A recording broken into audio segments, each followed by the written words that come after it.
My name is Mason Dusky and I have my client here, and today we're going to be going over the bicep hammer curl and then a barbell curl. So the first thing we need to do with our client here is we need to find their optimum range of motion. So you're going to have his arm right here and you're going to put two fingers right about there. And when I say stop, I'm going to have you stop moving your arm. So up, stop, right about there.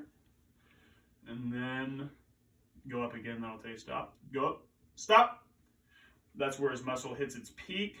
Now go back down, right there. That's right where it hits. That's right where his muscle contracts.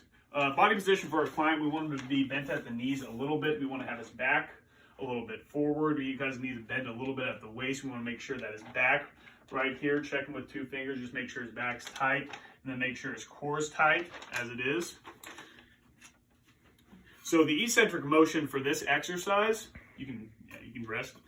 The eccentric motion for this exercise would be on the way down, and then our concentric motion would be on the way up.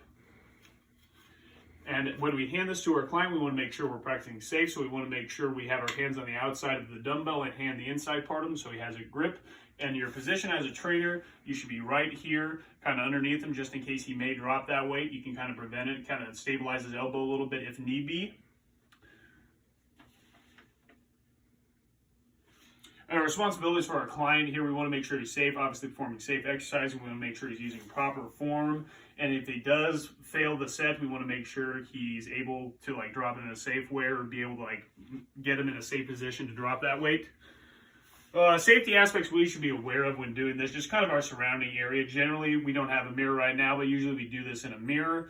So we kind of want to make sure we're not by anything we can trip on or by a bench or something like that, just making sure everything out of the area is somewhat clear. And spotting, like I said previously, you want to just kind of be underneath him, make sure if you can stabilize his elbow a little bit.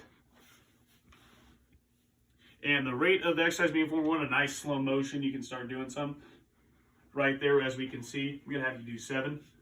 A nice slow and controlled motion.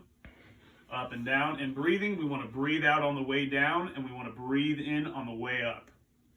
And some progressions for this, well, let's start with regressions first. Regressions, we might start them like my client's doing right here, one arm at a time, make it a little bit easier. I can take that for you.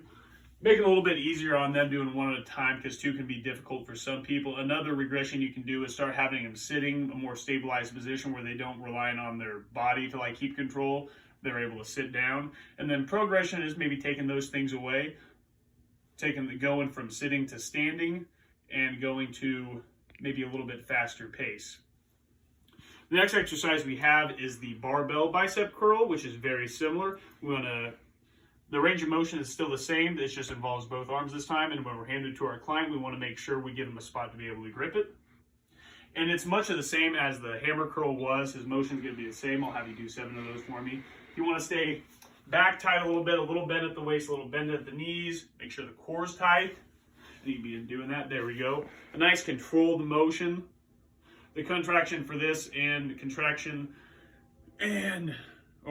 eccentric concentric motion is the exact same for this. On the way down, that's his eccentric motion. Going up is the concentric motion. Breathing is also the exact same. We want to breathe out on the way down and breathe in on the way up. And some progressions and regressions for this. One thing you can do is start by sitting, like I said about the, I'll take that back from you. Thank you very much, sir. Another thing, like I said, we could sit down and start sitting, or we have the preacher curl thing. We could have maybe start there. That helps kind of stabilize the elbows a little bit. And progression is moving away from that, maybe eventually going to the point of standing with it and doing that. But we need to make sure we have proper form and everything first before we can get there.